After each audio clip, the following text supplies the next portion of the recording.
పల్లీ చట్నీ ఎలా చేసుకోవాలో చూద్దాము. ఒక కప్పు పల్లీలు అయితే తీసుకొని ఫ్రై చేసేసుకోవాలి.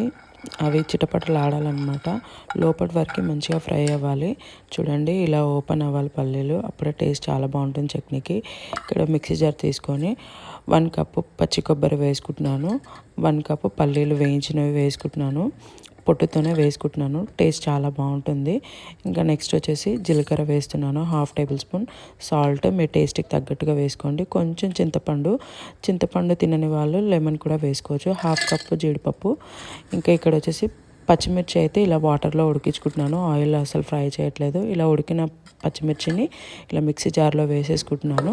ఇప్పుడు లెడ్ పెట్టేసి ఒకసారి మిక్సీ పట్టుకొని కొంచెం వాటర్ వేసుకొని మెత్తగా పట్టుకోవాలి. ఇక్కడ 1/2 టేబుల్ స్పూన్ ఆయిల్ కంటే ఎక్కువ అయితే ఆయిల్ వాడలేదు.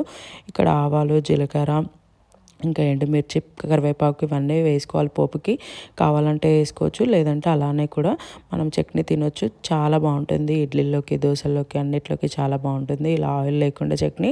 చూడండి ఎంత బాగా టెక్స్చర్ అయితే వచ్చిందో చూడండి. ఇలా పోపు మొత్తం కూడా వేసుకునేది మనము చట్నీలోకి వేసుకోవాలి.